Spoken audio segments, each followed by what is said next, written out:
Hola, espero que se encuentren muy bien. Mi nombre es el profesor José Miguel Salas Alvarado de la Cátedra de Historia de la Escuela de Ciencias Sociales y Humanidades de la UNED. En esta presentación vamos a abarcar algunos aspectos importantes de la tutoría de Historia de la Cultura del segundo cuatrimestre del 2020. Ok, el primer capítulo del módulo 1 nos habla de la construcción de los estados nacionales. Y dice que Europa en el siglo XVIII atravesaba un contexto convulso de tensiones sociales, con fuertes críticas a los nobles, a las monarquías por parte de los burgueses, que conlleva la caída del antiguo régimen. Para ello es importante recordar qué entendemos por burguesía. ¿Sí? La burguesía surge como clase social pues, a finales de la Edad Media y se consolida en la Edad Moderna. Era una clase social que para el siglo XVIII tenía poder económico, pero no tenía suficiente poder político, ¿verdad? No había consolidado su poder político, porque este poder político era manejado principalmente por la nobleza. Esa nobleza tenía como su forma de gobierno las monarquías absolutistas. Estas también se consolidan en la Edad Moderna, políticamente a través del derecho divino y económicamente a través del mercantilismo. El principal representante de estas monarquías absolutistas, en el caso de Francia, va a ser Luis XIV o el Rey Sol. Su sucesor, su bisnieto Luis XV, va a llevar al Estado a un proceso de crisis económica, un poco por pues su vida un poco desobligada. Y el último rey de esta dinastía va a ser Luis XVI.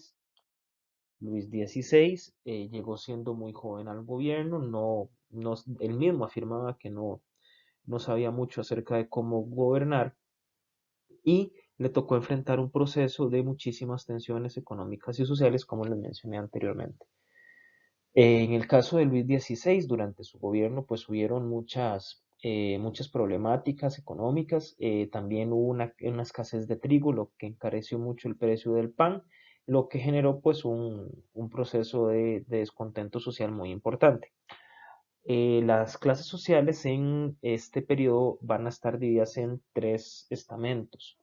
Vamos a tener en un primer lugar a la nobleza, ¿verdad? Esa nobleza es la familia del monarca, ¿verdad? Los altos cargos, ¿verdad? Los condes, príncipes, duques, barones, baronesas, que administran, ¿verdad? Diferentes territorios.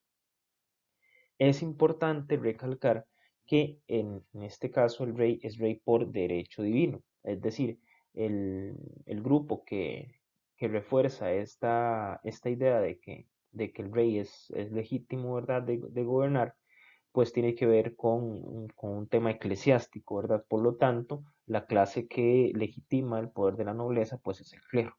¿Verdad? El rey es rey porque Dios quiere que sea rey y esto pues el clero también lo legitima porque son clases sociales que están concatenadas en sus intereses. Y finalmente tenemos el tercer estado. El tercer estado es un grupo más heterogéneo. En el tercer estado podemos tener campesinos y podemos tener burgueses. Ahora bien, es importante preguntarnos cuál es la diferencia entre un campesino o un burgués, cuáles pueden ser esas diferencias. Bueno, dentro de muchas otras podríamos mencionar que los campesinos se diferencian de los burgueses porque el burgués tiene dinero y el campesino no. Y también porque el burgués, en virtud de su posición económica, tiene acceso a una educación que el campesino no tiene, ¿verdad? Y tiene otro tipo de aspiraciones. El campesino, como una persona también de escasos recursos económicos, de pronto no se preguntará tanto por el rumbo del país, ¿verdad? Porque tiene cosas más importantes en que ocuparse, ¿verdad? Tiene que ocuparse por llenar su estómago, ¿verdad? Por alimentar a su familia.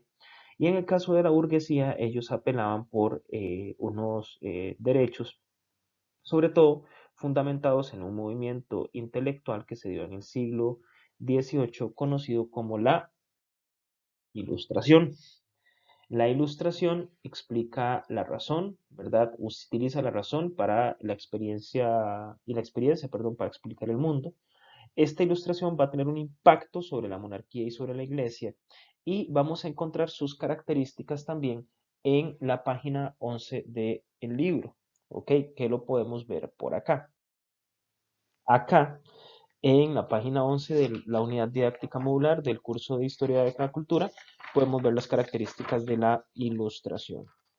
En un cuadrito nos explica que las ideas de la ilustración o pues sus propuestas más bien son la sustitución del poder del rey absoluto y su separación en distintos poderes, la suplantación del rey en caso de que éste se convirtiera en una enfermedad para la sociedad que gobernaba. Estos dos elementos van a ser muy importantes, sobre todo cuando analicemos el papel de cada uno de los ilustrados, ¿verdad? De estos pensadores que desarrollaron esta nueva visión, ¿verdad? De la política. También la vivencia de la religión como un asunto individual, lo cual también involucraba el ateísmo, la comprensión de las leyes que regían las relaciones mercantiles con el objeto de entenderlas y propiciar una mejor producción e intercambio. Recordemos que, por ejemplo, en el mercantilismo había un gran control del Estado, ¿verdad?, sobre la economía. Políticamente, las monarquías se sustentaban por derecho divino, pero económicamente se sustentaban en una base impositiva, es decir, la mayor cantidad de impuestos eran cargados sobre el tercer estado, ¿verdad? Mientras que las clases privilegiadas pues no pagaban tantos impuestos. Y la educación de la niñez y el cultivo de las artes y las letras. Dentro del primer enunciado que vimos, ¿verdad? El primero y el segundo, por ejemplo, el tema de la religión como un asunto individual, Voltaire es un defensor, ¿verdad?, de la libertad de pensamiento y de la libertad de religión. A Voltaire lo exilian de Francia y él en Inglaterra pues conoce un poco de las ideas de la ilustración inglesa, donde este movimiento también tiene su aporte. Por ejemplo, uno de los principales ilustrados es John Locke. En Inglaterra sí hay un movimiento revolucionario, ¿verdad? En 1688, pero en este caso lo que se establece es una monarquía parlamentaria, ¿verdad? No se establece porque ya existía, sino que se consolida, ¿verdad? Una monarquía parlamentaria donde, pues, en este caso el parlamento limita el poder del rey. En el caso de Francia, el primer personaje, ¿verdad? O uno de los primeros ilustrados van a ser Voltaire y vamos a ver estos otros dos que son muy importantes para entender los puntos que nos toca aquí en la unidad didáctica, que son Montesquieu y Rousseau. Montesquieu nos habla de la división de poderes, ¿verdad? Entonces, ojo al primer enunciado que leímos, la sustitución del poder absoluto del rey y la separación en distintos poderes. En este caso, Montesquieu nos habla de tres poderes, que son los tres poderes en un gobierno republicano, a saber, que serían el poder ejecutivo, el poder legislativo y el poder judicial. Después tenemos a Rousseau.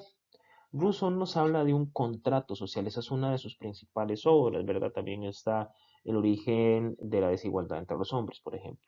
En el contrato social, Rousseau nos habla de un soberano. Un soberano es una persona, ¿verdad? Que en este caso, pues administra la libertad de la gente y la gente, pues le entrega esa libertad para que la administre. Según Rousseau, el hombre vive en dos estadios, como en dos niveles. El primer estadio, el estadio original del hombre, es el hombre natural, ¿verdad? El hombre natural, pues vive feliz, ¿verdad? Puede estar, ¿verdad? De manera muy idílica, podríamos romantizarlo, ¿verdad? Como tal vez un indígena, una persona que vive en el bosque, ¿verdad? Con total libertad, ¿verdad? Y al firmar ese pacto social, yo le voy a entregar mi libertad para que una persona la administre. El problema es que si ese soberano se convierte en una enfermedad para la sociedad, como lo ilustra el primer punto que leímos en la página 11, entonces ese pueblo que es el legítimo depositario de la soberanía tiene la obligación de quitarlo. Y eso fue lo que sucedió con Luis XVI. A Luis XVI lo eliminan del poder. Primeramente, la revolución pues inicia con la toma de la Bastilla en 1789 y años más tarde con la decapitación del rey.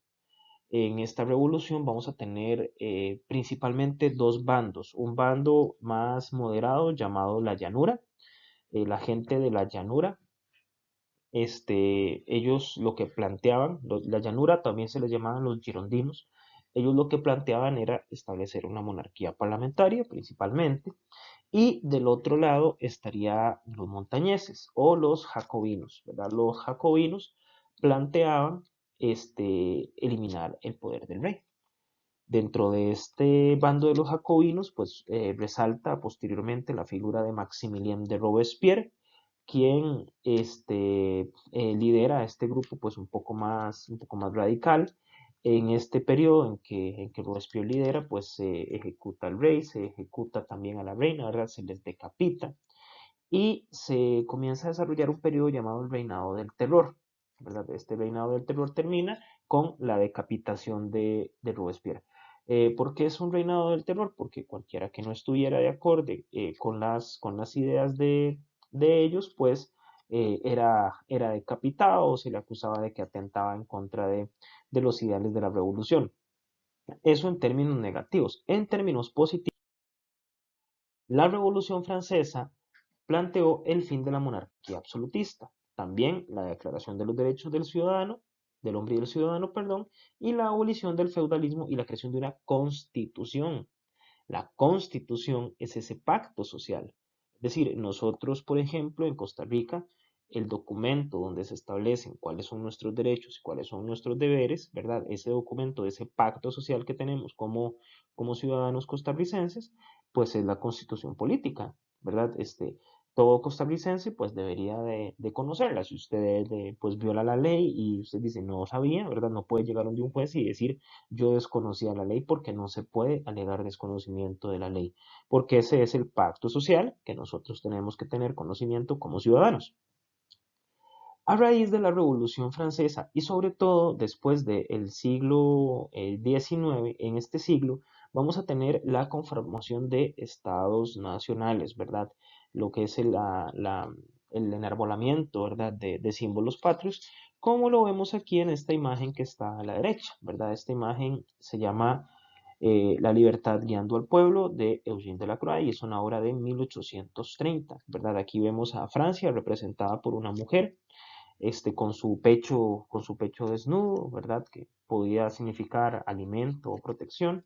Y vemos a la izquierda de la imagen a estos dos personajes, que si lo analizamos bien, pues pueden representar a un campesino y a un burgués, es decir, en este caso, al tercer estado. Ahora bien, ¿qué sucede después del reinado del terror? Durante este periodo, ¿verdad? De 1789 a 1799, hay mucha convulsión, ¿verdad?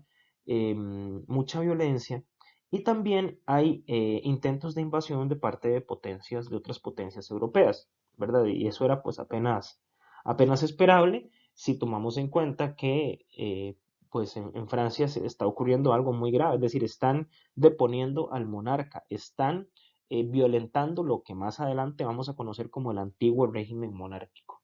Entonces, se busca restablecer en el poder, ¿verdad? A la monarquía, volver al orden.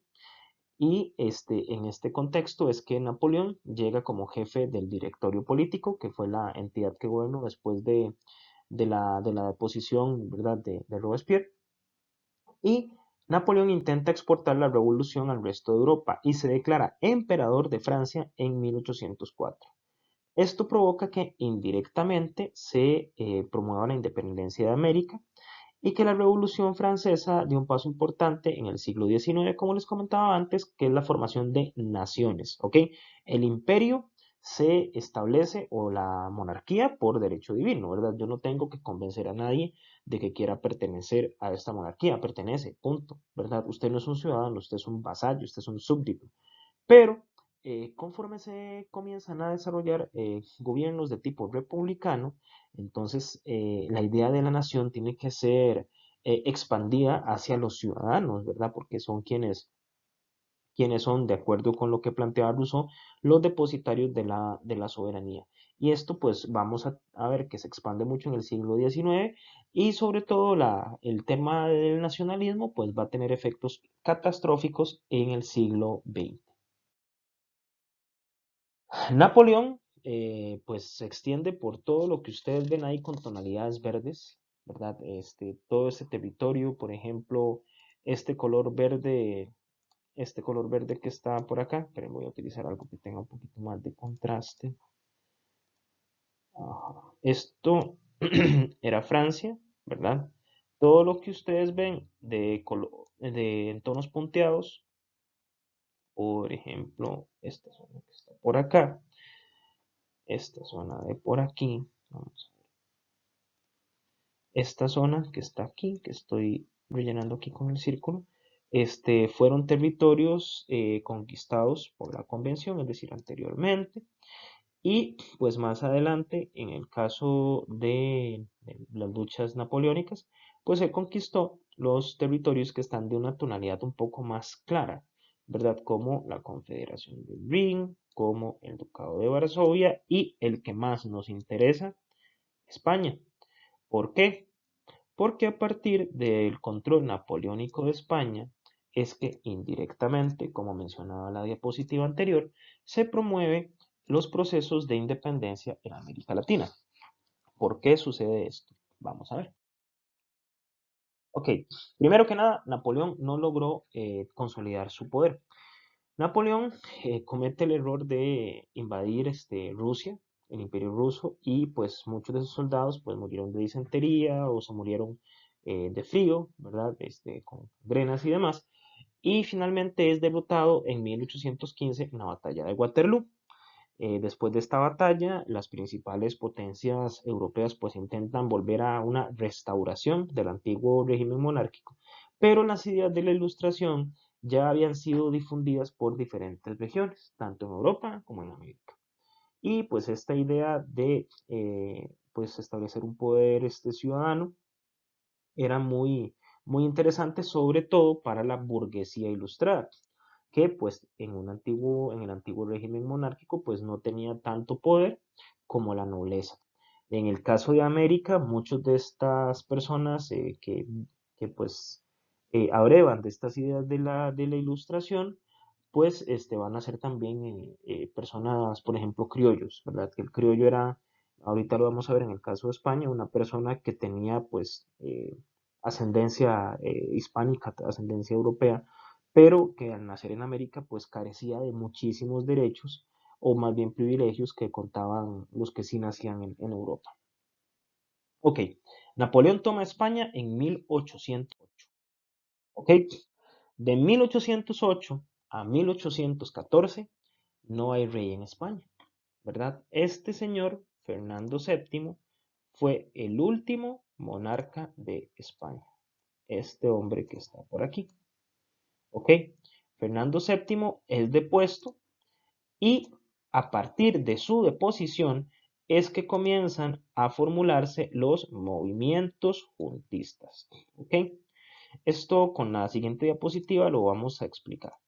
Esos movimientos juntistas nos llevan a el establecimiento de las Cortes de Cádiz y finalmente a la elaboración de la Constitución de Cádiz.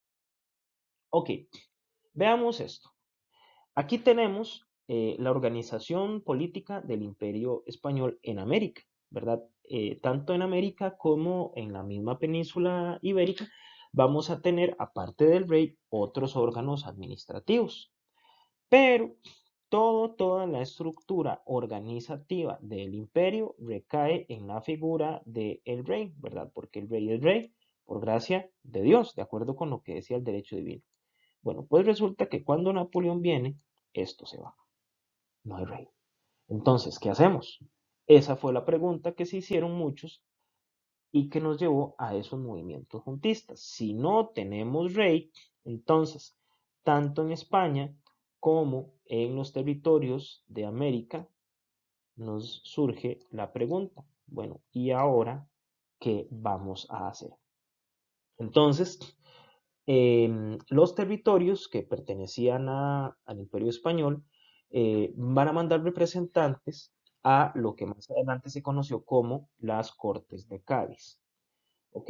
Por ejemplo, todo este imperio pues estaba muy extendido, ¿verdad?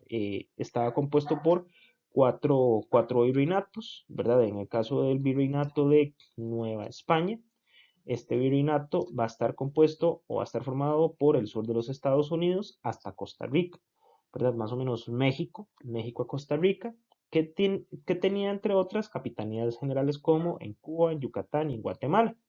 De esta Capitanía General de Guatemala van a salir diferentes provincias, como por ejemplo la provincia de Costa Rica.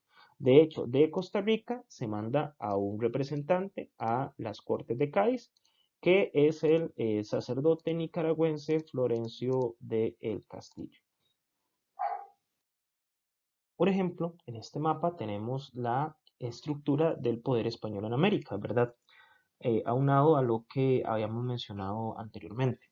Entonces, al inicio, durante la dinastía de los Habsburgos, pues el imperio estuvo dividido en dos virreinatos, el virreinato de Nueva España y el virreinato de el Perú.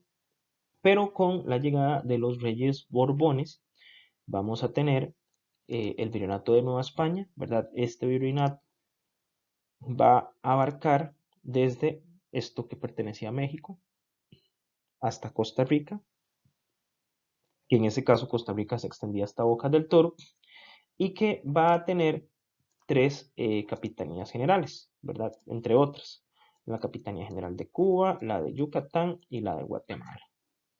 Asimismo, en el resto del continente vamos a encontrar el virreinato de Nueva Granada, que incluía Panamá, Colombia, Venezuela, el virreinato de el Perú, ¿verdad? Perú, Bolivia, Ecuador, y el virreinato de el Río de la Plata, que abarca a Chile, Argentina, Uruguay, Paraguay. Ok, entonces, de todos estos virreinatos, de todas las provincias, van a enviarse representantes a las Cortes de Cádiz. Y eso nos deja la Constitución de Cádiz como resultado. El asunto es que el rey regresa al poder, pero en ese periodo de 6 años en que el rey no estuvo presente, es en el que se van a comenzar a desarrollar los movimientos de independencia en América. Movimientos de independencia principalmente eh, eh, apoyados por los criollos, que no tenían, como les mencionaba anteriormente, tanto poder político como si lo tenían los nacidos en España o conocidos como peninsulares.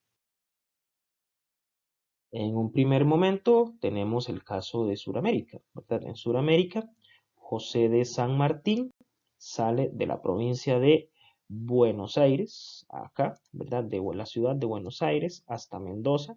Esta también es una ciudad argentina. Cruza los Andes a caballo, gana en la batalla de Maipú en 1818 y llega hasta Perú. El otro trayecto lo va a recorrer Simón Bolívar. Bolívar también inicia el proceso de independencia en 1810, solo que en un primer momento no tiene éxito, pero posteriormente logra pues, generar algunas alianzas, ¿verdad? Con criollos y pues comienza su ruta, ¿verdad? De conquista, ¿verdad? De liberación.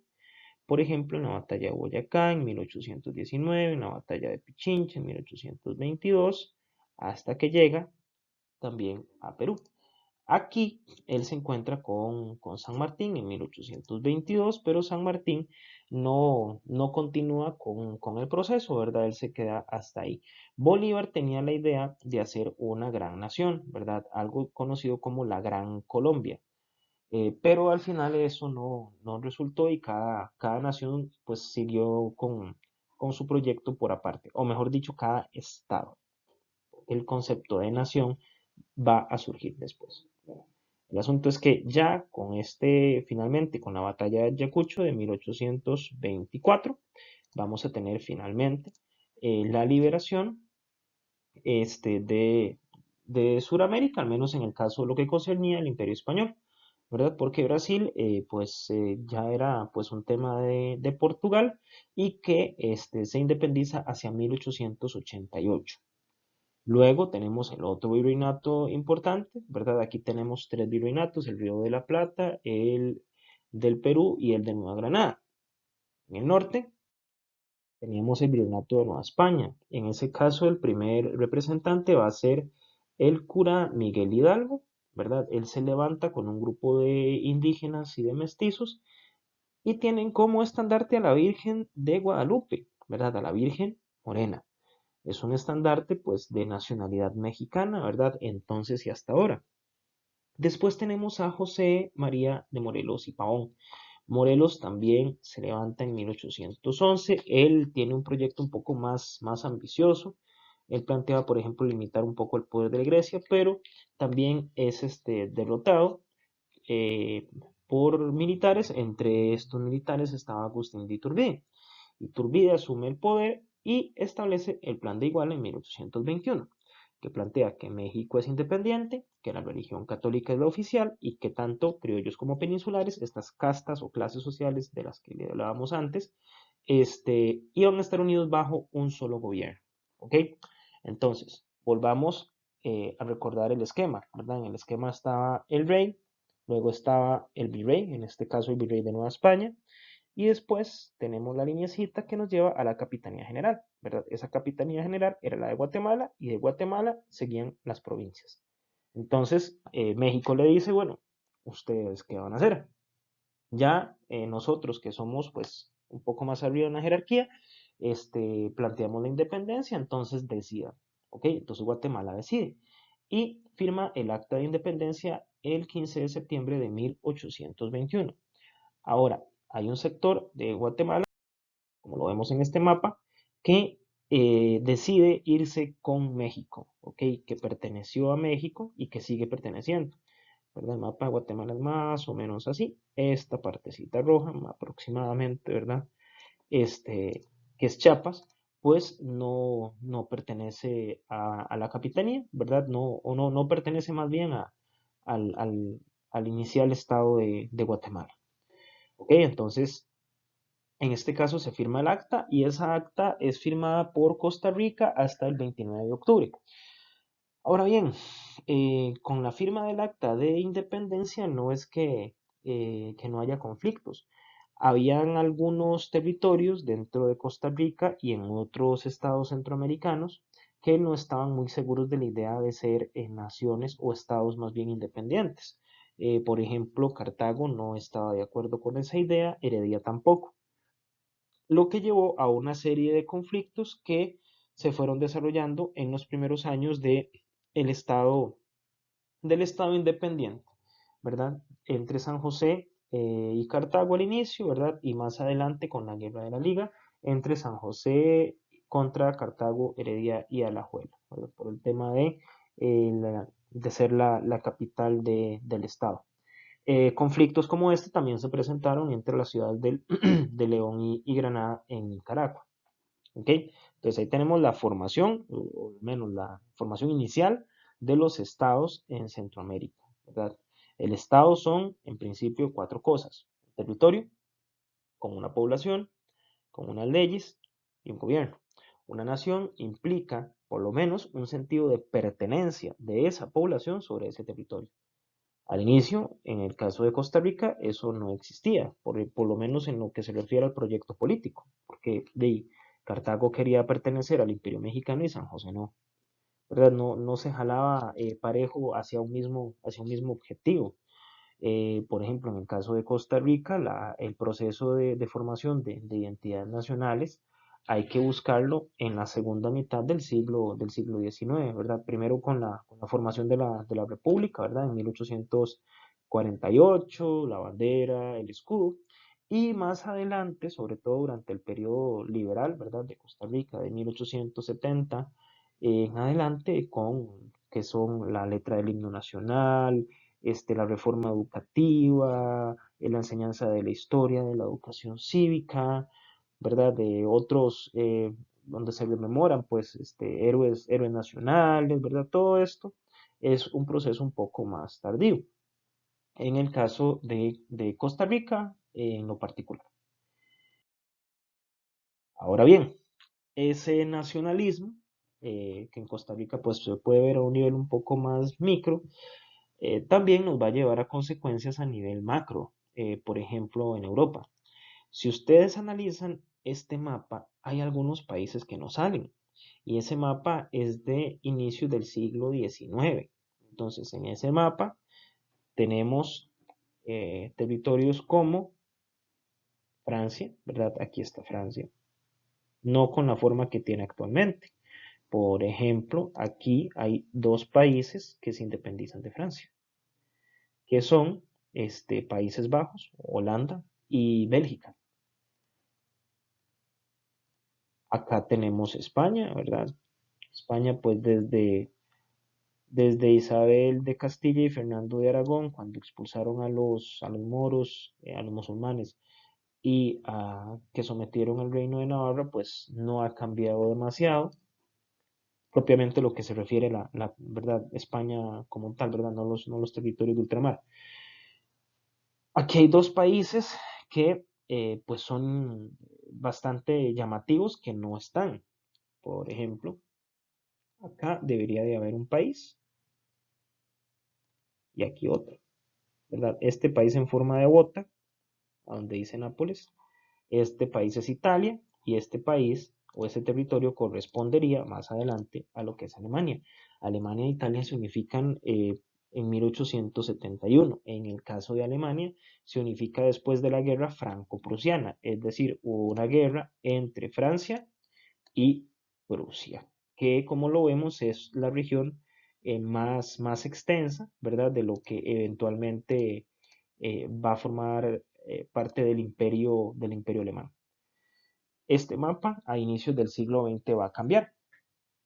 Por ejemplo, vamos a también tener aquí donde dice Augsburgo, que era la familia reinante de este territorio, vamos a tener la formación del imperio austrohúngaro y el imperio otomano, ¿verdad? Este imperio turco, pues va a perder algunos territorios, como lo vamos a ver más adelante. En este capítulo 2 vamos a ver acerca de naciones y revolución. Vamos a ver la Primera Guerra Mundial, la desaparición de grandes imperios como consecuencia de esta guerra y la Revolución Rusa también como consecuencia de esta guerra. También en el periodo entre guerras, es decir, entre el fin de la Primera Guerra Mundial y el inicio de la Segunda, vamos a tener lo que es un desarrollo hacia adentro de algunos países, el aumento de la xenofobia y el papel del nacionalismo y los medios de comunicación. ¿Ok? Este es el mapa del que les hablaba antes. Esto es Europa en el año 1900. Entonces, como ustedes pueden observar, ¿verdad? Si lo comparamos con el mapa que vimos a inicio del siglo XIX, es decir, del año 1800, aquí, por ejemplo, el Imperio Otomano, aquí salen algunos países nuevos, como Serbia, Rumania y Bulgaria, ¿verdad? Y Grecia también. Grecia se independiza del Imperio Otomano. Volvemos a lo mismo, guarden el concepto, nacionalismo, ¿verdad? Yo soy serbio, yo no soy turco. Yo soy serbio, yo no soy austriaco. Alemania se unifica después de la guerra franco-prusiana, es decir, una guerra contra Francia. Y Francia pierde los territorios de Alsacia y Lorena, que son unos territorios que están más o menos en este triangulito. De hecho, si más adelante vamos a ver un mapita donde se ejemplifica mucho mejor.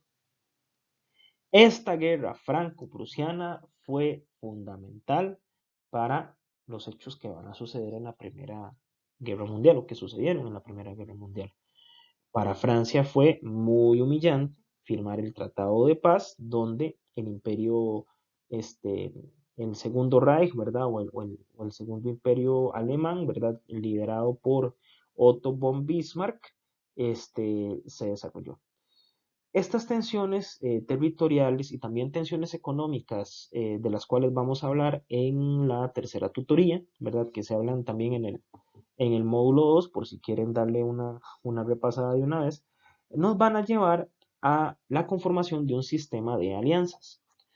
Este sistema de alianzas lo vamos a ver en el siguiente mapa. ¿Ok?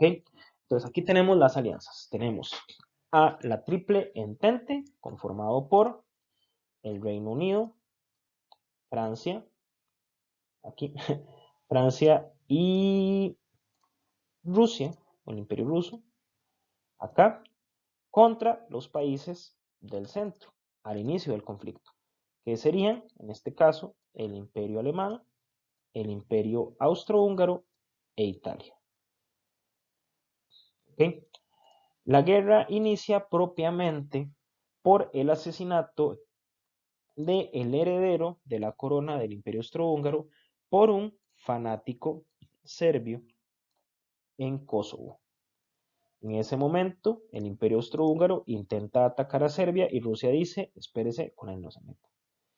Y posteriormente Alemania ataca a Francia, por lo que Francia pues ingresa también en el conflicto. Y pues Reino Unido era aliado de Francia. Esto nos va a llevar posteriormente a cambios, ¿verdad? Dentro de la guerra. Un año después, veamos este mapa. Un año después el mapa cambia. Por ejemplo, Italia se cambia de bando, ¿verdad? Italia pasa a formar parte del bando de la triple entente, es decir, pasa a ser aliado de Francia, de Reino Unido y de el Imperio Ruso. Y por parte de esto por parte de la triple entente, ¿verdad?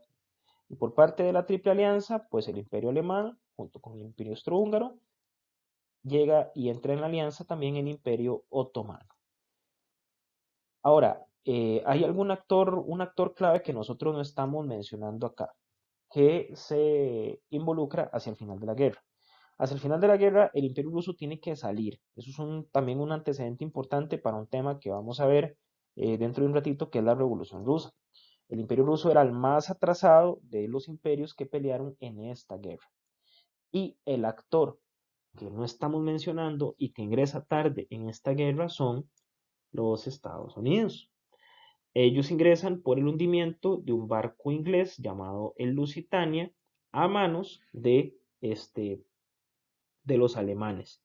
Entonces ingresan en el conflicto y pues esto inclina la balanza hacia hacia la triple entente. Consecuencia de esta guerra vamos a tener cambios importantes dentro del mapa europeo. Por ejemplo, acá, observen bien esto que voy a resaltar de color azul. Aquí y aquí tenemos una frontera diferente. Esto que está acá son los territorios de Alsacia y Lorena. ¿Ok? Este territorio, aquí dibujé la frontera inicial y aquí la frontera después de la guerra. ¿Ok? Este territorio va a ser recuperado por los franceses después de la firma del polémico Tratado de Versalles. Además de esto, vamos a tener la desaparición de grandes imperios. Por ejemplo, este imperio austrohúngaro va a modificarse, ¿verdad? Van a surgir países o estados nuevos como Checoslovaquia, como Austria, como Hungría, Rumanía adquiere más territorio, ¿verdad? Más o menos toda esta porción de Rumanía se adquiere de lo que fue el Imperio Otomano, del Imperio Austrohúngaro, perdón, y Yugoslavia. ¿Okay? El Imperio Otomano también se va a desestructurar y van a surgir países posteriormente como Turquía, Irak, Irán, Siria, Arabia Saudí, entre otros. Pero esos territorios van a ser manejados por las potencias ganadoras, ¿verdad? Directamente como colonias o como gobiernos títeres o protectorados, entre otras maneras. Les mencionaba que uno de los efectos importantes de esta guerra fue el Tratado de Versalles. Proponía lo siguiente: el pago de la deuda por parte de Alemania de la guerra en marcos de oro, devolver a Francia los territorios de Alsacia y Lorena, que fueron los que puntualizamos en el mapa anterior.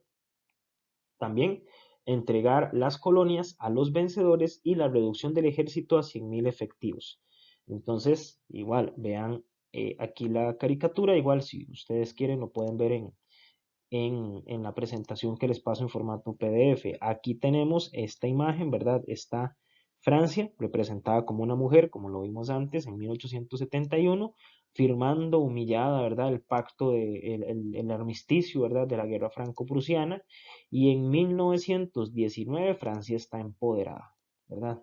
Aquí la vemos, ¿verdad? Obligándola para encima de la espada quebrada de Alemania y Alemania derrotada, firmando el Tratado de Versalles.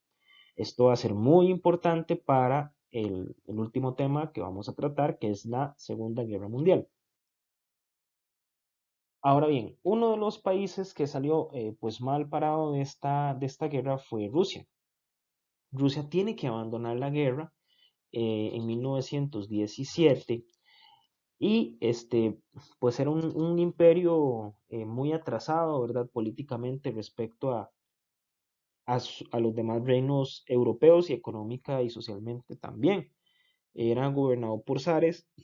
Esta región pues tenía años de opresión monárquica con una economía casi feudal y tenía otros antecedentes aparte de la Primera Guerra Mundial que llevaron a la deslegitimación del poder del zar, por ejemplo, la pérdida contra Japón de la guerra ruso-japonesa. Esta revolución va a tomar como punto de partida pues la organización de sindicatos o soviets y también del Partido Socialdemócrata Ruso. Este partido se va a dividir en dos bandos: el bando más moderado, el de los mencheviques, quienes toman el poder en febrero de 1917, y el bando un poco más radical de los bolcheviques, encabezados por Lenin, quienes toman el poder en octubre de 1917, deponiendo a los mencheviques y asumiendo el poder Vladimir Lenin. Aplicó el marxismo al contexto ruso, pero falleció en 1923. Su muerte va a generar un dilema en cuanto a la sucesión. En este caso, pues, habían dos personas, ¿verdad?, que tenían, pues, pues, las calidades para esa sucesión. El primero era León Trotsky, quien planteaba una revolución permanente, una reforma agraria, independencia en las colonias. Y por el otro lado estaba el brazo, el músculo, ¿verdad? Detrás de la revolución, que fue Joseph Stalin, quien planteaba la construcción del socialismo en un solo país y el poder centrado en Moscú. En esta ocasión, pues la fuerza se terminó imponiendo sobre la inteligencia. Trotsky tuvo que exiliarse, igual que muchos otros intelectuales. De hecho, Joseph Stalin pues persiguió a muchos ex revolucionarios, a muchas personas las mandó a campos de concentración, o los exilió en Iberia, o en Siberia, perdón, o fueron directamente ejecutados. ¿Qué pasa con la consolidación del poder de Stalin? Pues comienza una expansión imperialista por el resto de Europa. A partir del triunfo de la revolución ya dejamos de hablar de Rusia y comenzamos a hablar de la Unión Soviética, con una economía planificada y con prácticas autoritarias contra sus disidentes políticos.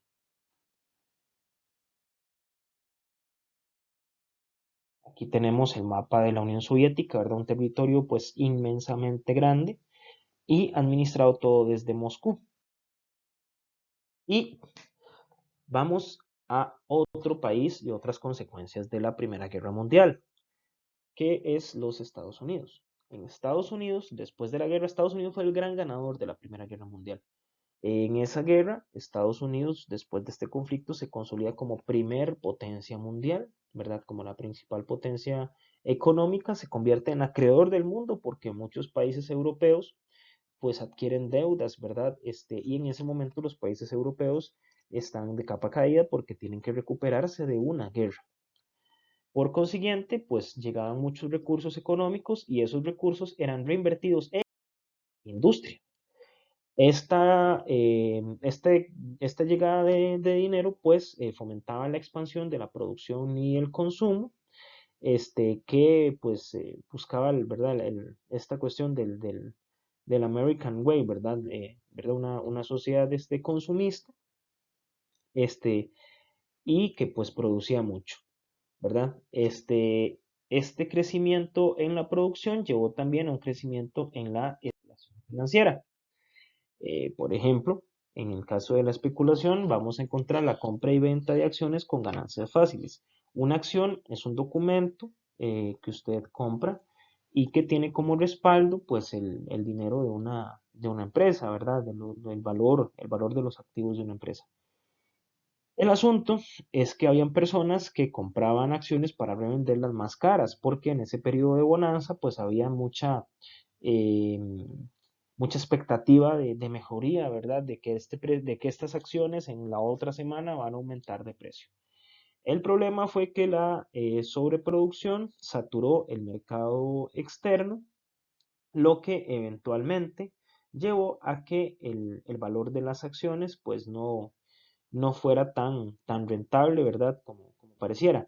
También había otro problema y es que surgieron muchos bancos y casas de préstamo que otorgaban créditos orientados a la especulación, es decir, yo podía irme a comprar 10 acciones de una empresa para revenderlas, pero yo no estoy financiando la producción, estoy financiando la compra y venta de acciones, estoy especulando. Entonces, si ese negocio tan riesgoso de comprar acciones se me cae, yo no tengo cómo pagarle al banco. Y eso fue efectivamente lo que pasó con la crisis, ¿verdad? Al haber una sobreproducción, los corredores de la bolsa pues entran en pánico, hay una oferta masiva de acciones, lo que hace que el precio de estas mismas caiga. Al no tener dinero ¿verdad? Los dueños de las acciones, pues los bancos también entran en crisis porque no tienen dinero, ¿verdad? Yo no tengo con qué pagarle al banco, lo que desata un colapso de la economía en los Estados Unidos y que este, empieza un proceso de recuperación a partir del New Deal o nuevo trato. En este New Deal vamos a tener la intervención del Estado en la economía. Esta crisis generó como consecuencias desempleo, migración del campo a la ciudad, reducción de la clase media, crisis del liberalismo económico y también la intervención del Estado en la economía con el New Deal. Ahora, eso pasó en los años 30 con el país que le fue bien en la guerra. ¿Qué habrá pasado con el país al que le fue mal? Alemania. En Alemania vamos a encontrar un proceso de hiperinflación. Eso también lo vamos a retomar en el módulo 2. En Alemania podían hacerse, en lugar de fabricar más billetes de una denominación muy alta, producto de la inflación, lo que hacían era agarrar un billete de baja denominación y ponerle un sello y decir, no sé, 1 millón de marcos. Y ese millón de marcos a usted no le alcanzaba para gran cosa. ¿Verdad? Era un proceso pues de crisis económica y social muy fuerte y la crisis económica y social es el caldo de cultivo para movimientos totalitarios.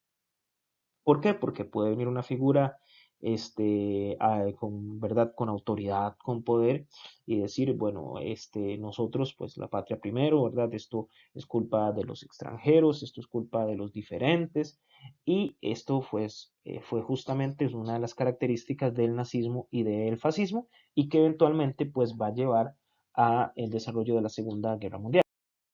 Por ejemplo, en el fascismo tenemos el Estado como elemento central. Su principal figura es Benito Mussolini, ¿verdad? Tiene como una característica el nacionalismo y la xenofobia, ¿verdad? De lo que es el odio, ¿verdad? O el miedo al diferente, ¿verdad? Al extranjero. Y la manipulación de las masas. Por ejemplo, en este caso, el fútbol es una herramienta muy útil para manipular a las masas en aquella época y ahorita también. Por ejemplo, aquí vemos a un jugador de la selección italiana levantando el brazo, ¿verdad? Así como lo levantaba también Mussolini en la diapositiva anterior. Otro caso de utilización del fútbol para la manipulación sucede con los nazis. Por ejemplo, leo un extracto de un libro de Eduardo Galeano que se llama El fútbol a sol y sombra. Aquí nos cuenta la historia del Dinamo de Kiev. Voy a leer un fragmento pequeñito. Dice, también para los nazis el fútbol era una cuestión de Estado. Un monumento recuerda en Ucrania a los jugadores del Dinamo de Kiev de 1942. En plena ocupación alemana, ellos cometieron la locura de derrotar a la selección de Hitler en el estadio local. Les habían advertido, si ganan, mueren. Entraron resignados a perder, temblando de miedo y de hambre. pero no pudieron aguantarse las ganas de ser dignos. Los 11 fueron fusilados con las camisetas puestas en lo alto de un barranco cuando terminó el partido. Otra estrategia de manipulación fue en los Juegos Olímpicos de 1933, en las Olimpiadas de Múnich. Aquí, por ejemplo, ¿verdad? Sobre el emblema de las Olimpiadas vemos el águila y la esvástica. ¿Ok? Esto nos lleva, como les mencionaba antes, a la Segunda Guerra Mundial, que tiene como antecedentes, entre otros, la Primera Guerra Mundial, el Tratado de Versalles, ¿verdad? Tratado que fue humillante para Alemania, la hiperinflación alemana, producto de los pagos que tenía que hacer de la guerra, ¿verdad? Se habla, por ejemplo, de 6.000 millones de libras esterlinas que le tenía que pagar a Francia, eso era impagable. Un resentimiento social, ¿verdad? De muchas personas, ¿verdad? Jóvenes sin trabajo que van a escuchar en el discurso de Hitler, por ejemplo, en su libro Mi lucha o Mein Kampf, donde pues él pasa de ser un soldado austriaco, ¿verdad? Un soldado pues eh, de no muy alta categoría y cómo se levanta y llega a ser lo que es. Hitler, pues entre 1933 y 1939, algunos lo llegaron a considerar como el salvador de Alemania. Eh, y pues esto nos lleva, ¿verdad? Esta crisis económica, esta crisis social nos lleva al surgimiento de movimientos como el nazismo y el fascismo. Como antecedentes también de la guerra, vamos a tener la invasión de Japón a Manchuria, que es una región de China, es decir, Japón tenía problemas con China. Italia invade Etiopía en el 35. Los diferentes bandos, ¿verdad? La Unión Soviética, Alemania, intervienen en la Guerra Civil Española del 36 al 39, donde dicho sea de paso, también se impone un movimiento totalitario, que es el del franquismo, pero que en este caso, a diferencia del nazismo y el fascismo, que terminan después de la Segunda Guerra Mundial, Franco gobierna en España hasta que se muere en 1975. También tenemos la invasión de Alemania a Austria primero y luego a Checoslovaquia y el Tratado de Versalles. Alemania, uno de los aspectos que podemos resaltar en la Segunda Guerra Mundial es la ocupación que tiene sobre Francia, como lo vemos aquí en esta imagen, ¿verdad? En la plana ¿verdad? De Hitler, ¿verdad? Y el partido nazi, y con la torre Eiffel de fondo. Esto nos lleva, como les mencionaba anteriormente, a la Segunda Guerra Mundial. Aquí vemos a un soldado soviético colocando la bandera sobre Berlín después de que finalizó la guerra. ¿Ok? En la Segunda Guerra Mundial vamos a tener dos bandos, el eje y los aliados. En el eje tenemos a Alemania e Italia, resentidos después de la Primera Guerra Mundial, con Gran Bretaña y Francia principalmente. Japón tenía problemas con China. Luego tenemos a la Unión Soviética y a Estados Unidos, ¿ok? Esos son como los que nos faltan de descifrar por qué entran en la guerra o cómo es que participan en el conflicto. Ok, la Unión Soviética en principio había firmado un pacto de no agresión con Alemania, ¿verdad? Como lo vemos aquí en la imagen, ¿verdad? Está Hitler casándose con Stalin aquí en la caricatura, y en esta otra caricatura vemos a algunos países que están en medio de Alemania y la Unión Soviética, y aquí está Polonia muerta. El objetivo de este pacto de no agresión era invadir Polonia, y es justamente la invasión de Alemania a Polonia lo que nos lleva al surgimiento, al inicio, perdón, de la Segunda Guerra Mundial. ¿Verdad? Que como lo vemos aquí, ¿verdad? La invasión de Alemania a Polonia es lo que plantea el inicio de la Segunda Guerra Mundial, y que tiene como antecedentes la guerra entre China y Japón, la expansión de movimientos totalitarios, el fracaso de la Sociedad de las Naciones, que era una organización que buscaba pues establecer diálogos y fomentar la paz. ¿Ok? Este mapa podemos apreciar la dinámica de la Segunda Guerra Mundial. Entonces vemos que Alemania pues invade Austria, ¿verdad? Invade Checoslovaquia, invade Polonia, pero después de invadir Polonia rompe el pacto y ataca a la Unión Soviética. ¿verdad? Además de haber ocupado por el frente occidental a Francia. ¿Ok? Como lo vemos aquí en esta imagen, ¿verdad? Esta bandera de Francia, ¿verdad? Con una bandera nazi superpuesta, representa el territorio de la Francia ocupada por los nazis, ¿verdad? También ocupó Noruega, Yugoslavia, Bulgaria, entre otros. ¿Ok? Eso nos explica por qué la Unión Soviética está en el bando de los aliados. Ahora, ¿por qué Estados Unidos ingresa? Estados Unidos ingresa por el ataque de Japón, que es esto que está acá. Este archipiélago que está acá es Japón. Japón tenía intereses sobre algunos territorios de China, como por ejemplo Manchuria, que es esto que está acá. Japón había ocupado Manchuria e inclusive aquí hacia el sur de Manchuria tenemos esta península pequeñita aquí en el mapa que es Corea. Japón ataca la base naval de Pearl Harbor en 1941 y es en ese momento en que Estados Unidos ingresa en la guerra.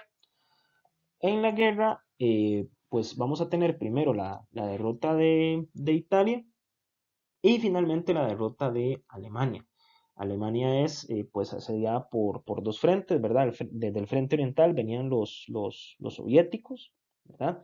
Que habían una de las batallas más importantes donde marca pues el punto de inflexión en contra de los nazis, que es la batalla de Stalingrado, y comienzan a liberar los territorios hasta llegar a Berlín, y por el frente occidental va a tener participación principalmente los Estados Unidos, Gran Bretaña y lo que quedaba aún de Francia, que desembarcan en Normandía, en lo que se conoce como el Día D, y llegan hasta Berlín.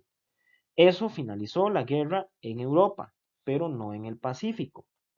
Japón, pues estaba prácticamente derrotado ya, pero la solución rápida, entre comillas, para terminar el conflicto fue el ataque de los Estados Unidos a Hiroshima y Nagasaki.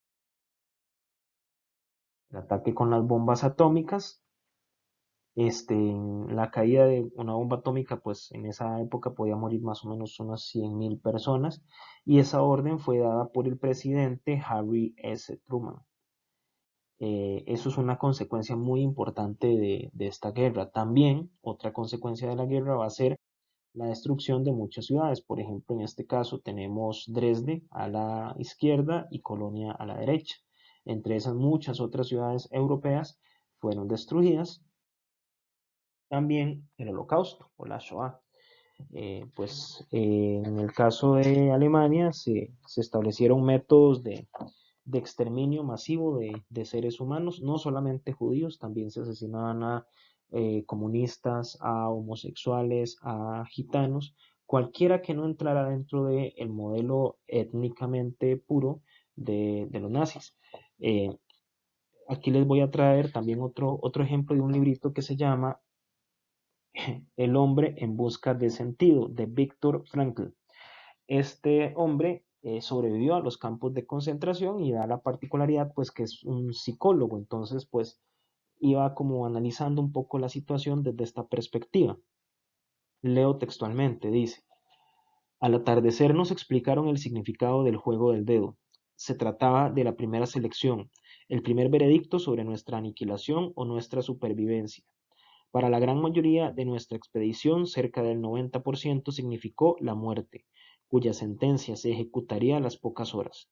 Los de la izquierda pasaron directamente de la estación al crematorio. Ese edificio, según me contó un recluso que trabajaba allí, lucía sobre sus puertas la palabra baño, escrita en varios idiomas europeos.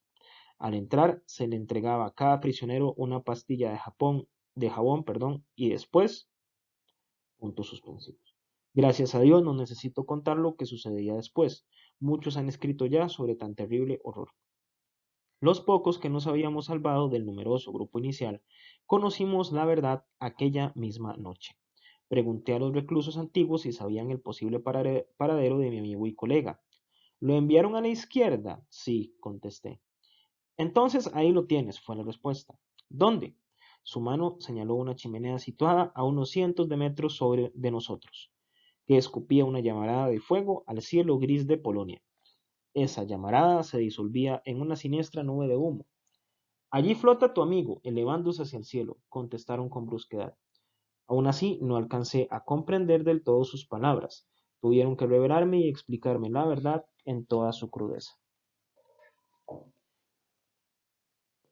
Otra consecuencia va a ser un nuevo orden político y económico, ¿verdad? A nivel económico vamos a tener lo que es el Fondo Monetario Internacional, el Banco Mundial, y a nivel político la Organización de las Naciones Unidas. Luego de este conflicto, pues hay dos potencias que salen un poco más fortalecidas, que son los Estados Unidos y la Unión Soviética. Y eso nos va a llevar a un nuevo periodo y a un nuevo proceso conocido como la Guerra Fría, pero eso lo veremos en la próxima clase. Eso es todo por esta primera tutoría. Espero que estén muy bien, que vayan repasando y que se cuiden mucho ustedes y sus familiares en este contexto de pandemia que estamos viviendo. Que estén muy bien. Hasta luego.